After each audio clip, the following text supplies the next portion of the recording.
Stop watering your tomatoes the way you did last month. If you have tomato plants in the ground or in containers right now, June is the single most dangerous month of the entire growing season for them. Not July, not August, June. And almost nobody treats it that way. Here is the mistake nearly every American gardener makes. In May, tomato plants are simple. They are small, they need water, they need sun, and that is basically it. So gardeners build a habit around that simplicity. Water when it looks dry. Don't think about it too much. That habit gets set in May, and it carries straight into June without anyone questioning it. The problem is, the plant has changed completely, and the habit has not kept up. By June, that small transplant has exploded into a dense canopy, and it has shifted from building leaves to building flowers and fruit. That shift is a hard biological transition, and it comes with razor-thin margins for error. The plant's internal chemistry, calcium transport, hormone balance, pollen viability, all of it is now operating inside a narrow window. Push it outside that window even briefly, and the consequences are not minor. They are structural, permanent, the kind of damage that does not undo itself in a week. 5 mistakes. Every single one of them is something gardeners across the entire country are doing right now without realizing it. And number 3 is the one that kills plants outright. Not stunts them, not slows them down, kills them. There is a specific watering habit, done at a specific time of day, that creates the exact biological conditions a plant-killing pathogen needs to wipe out an entire garden in 7 to 10 days. It is one of the most common things American gardeners do every single evening in June. And once you understand why it is dangerous, you will never do it again. Let's go through all 5. Most gardeners water tomatoes reactively. The soil looks dry, they water. They get busy, they skip a day, then 2. Then they notice the plants drooping in the afternoon heat, and they soak the bed heavily to compensate. This cycle, dry, drenched, feels manageable. It is actually one of the most damaging patterns in June tomato care. Here is what is happening inside the fruit when that cycle plays out, when soil stays dry for several days and is then hit with a heavy watering or a sudden summer rain. Water rushes into the developing fruit faster than the outer skin cells can expand to accommodate it. Internal pressure builds rapidly. The skin splits. That is the radial cracking you see on fruit after a storm following a dry spell. It is not random. It is hydrostatic pressure exceeding what the fruit's epidermis can handle. The more serious consequence is invisible. Calcium is what is called an immobile nutrient. It can only move into the plant through the transpiration stream, the same pathway that carries water up through the roots and stems. When soil dries out, transpiration slows, and that calcium delivery system effectively shuts off. If the calcium concentration at the tip of a developing fruit drops below roughly 90 parts per million, the cell membranes in that tissue collapse. That collapse is blossom end rot, that black sunken patch on the bottom of the fruit that ruins it. Here is the part most gardeners get wrong when they try to fix it. Overwatering causes the exact same problem. When roots sit in saturated soil, they are starved of oxygen within about 18 hours. That oxygen deprivation halts active nutrient uptake completely, including calcium, even when the soil has plenty of it. So a gardener sees blossom end rot, assumes the plant needs more water, waters more, and makes it worse. The fix is consistency, not volume. Tomatoes need roughly 1 to 2 inches of water per week, delivered steadily rather than in dramatic swings. Mulch heavily around the base, straw or shredded leaves, to buffer soil moisture against June's rising evaporation rates. If you are serious about precision, soil moisture sensors that trigger drip irrigation at a set threshold remove the guesswork entirely and prevent both extremes from ever happening. In May, nitrogen is exactly what a tomato plant needs.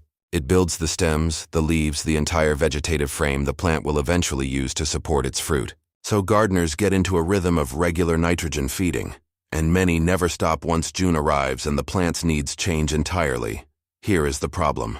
The moment the first flower clusters appear, the plant's internal priorities are supposed to shift from vegetative growth to reproduction.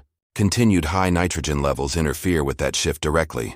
Elevated nitrogen increases internal cytokinin activity, and cytokinins actively suppress the hormonal pathways responsible for flower development and fruit set. The plant gets a chemical signal telling it to keep building leaves instead of building tomatoes. You will recognize an over-nitrogenized plant by sight. Thick, Dark green, almost glossy vining stems, lush foliage, and disappointingly few flowers or fruit clusters relative to the size of the plant. All that vegetative energy is going somewhere. It is just not going where you want it. There is a second consequence that is less obvious. That dense, excessive foliage traps humidity inside the plant's canopy, creating a stagnant, moist microclimate that shades the lower fruit clusters and reduces their ability to photosynthesize. And the leaf tissue produced under high nitrogen has noticeably thinner cuticular wax, the plant's natural protective coating. That thinner cuticle makes the foliage significantly more vulnerable to aphids, whiteflies, and fungal pathogens looking for an easy entry point. The fix. Once the first flower clusters appear, stop high nitrogen feeding entirely. Shift to a fertilizer with a more balanced or phosphorus and potassium forward ratio.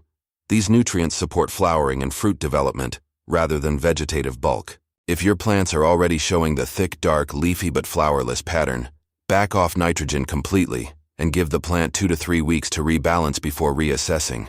This is the one that kills plants outright, not slows them, kills them. Picture the most common watering routine in American backyards.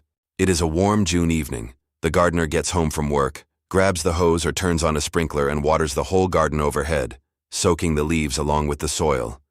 It feels thorough. It feels like good care. It is biologically almost the worst possible thing you can do to a tomato plant in June. Here is why. Water left sitting on foliage in the evening does not evaporate. Temperatures are falling, humidity is rising, and that combination means the leaves can stay wet for hours, often straight through the night. Once leaf wetness passes a 4-hour threshold, you have created the exact biological environment that fungal spores and bacterial pathogens need to germinate and infect plant tissue. The most destructive organism that exploits this window is Phytophthora infestans, late blight. This is not a minor leaf spot. Late blight can kill a fully mature, healthy tomato plant in 7 to 10 days. It thrives at 60 degrees to 72 degrees with humidity at 91 to 100%. Conditions that describe a huge number of American backyards on a typical June night. In 2009, infected transplants distributed through national retail chains triggered a region-wide late blight epidemic across Pennsylvania, New York, Connecticut, and Massachusetts after gardeners watered overhead during an unusually cool, wet June. Organic farms that could not use synthetic fungicides experienced total crop failure by midsummer. Overhead watering does more than create wet leaves. The physical impact of water droplets splashes bacterial cells and fungal spores from the soil and lower leaves up onto healthy foliage and across neighboring plants, actively spreading disease rather than just creating conditions for it. It is a transmission mechanism, not just an environmental trigger. The fix is absolute. Water at the base of the plant, not overhead. Use drip irrigation, a soaker hose or hand water directly at the soil line, and water in the early morning, between roughly 5 and 8 a.m., rather than the evening.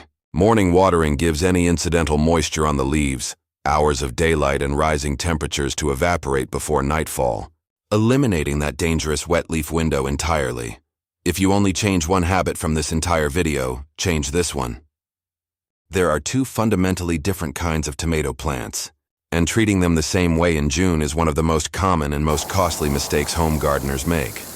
Indeterminate tomatoes keep growing and vining all season. They benefit from regular pruning of side shoots, called suckers, to control their size and direct energy toward fewer, larger fruit clusters.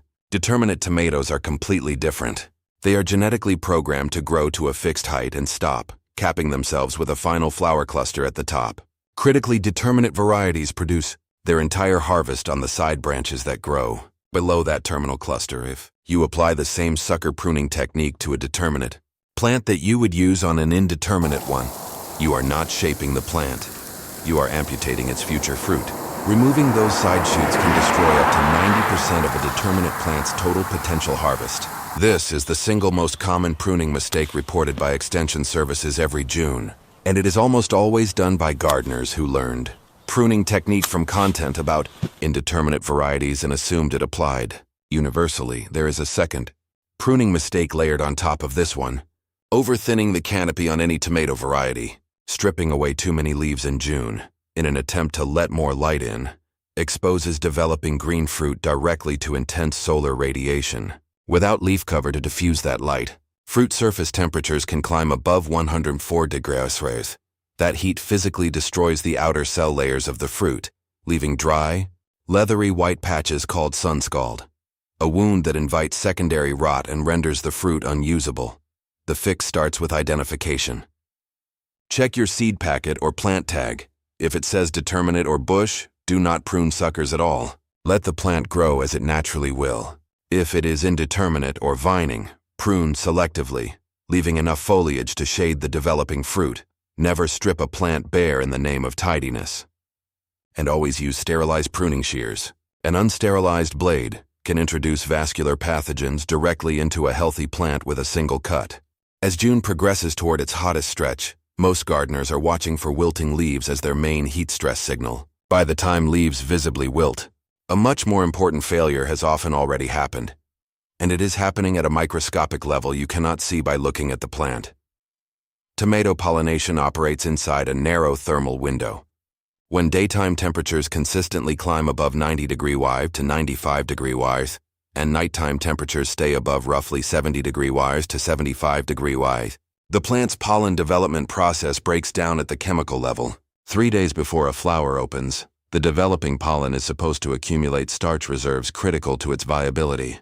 High heat disrupts that carbohydrate metabolism directly, reducing both the volume and the viability of the pollen produced. The failure compounds from there. High humidity combined with heat makes the pollen sticky, preventing it from shedding properly to fertilize the flower. Low humidity combined with extreme heat dries out the stigma surface, making it unable to receive pollen even if it does shed. Either way, the flower fails to fertilize. The plant responds by aborting that flower entirely. It simply drops off the stem. This is blossom drop, and during a sustained June heat wave, it can halt all new fruit production for the entire duration of the heat event, even though the plant itself looks perfectly healthy and green. Here is the mistake within the mistake. When gardeners notice blossom drop and assume it is a watering problem, they often respond by overwatering during the heat event. That additional water stresses an already struggling root system without addressing the actual problem, which is reproductive, not hydrological. The fix that commercial growers and increasingly home gardeners are adopting is shade cloth, specifically 30 to 40% shade density installed during heat events. Research shows this reduces fruit surface temperature by 15 degrees Celsius to 20 degrees Celsius and lowers the ambient air temperature beneath the canopy by 5 degrees Celsius to 8 degrees Celsius, enough to keep pollen viability intact through a heat wave. Trials have recorded up to a 50% increase in marketable yield under properly applied shade cloth, largely from a dramatic drop in blossom end rot, fruit cracking, and sun scald working together with the pollination protection.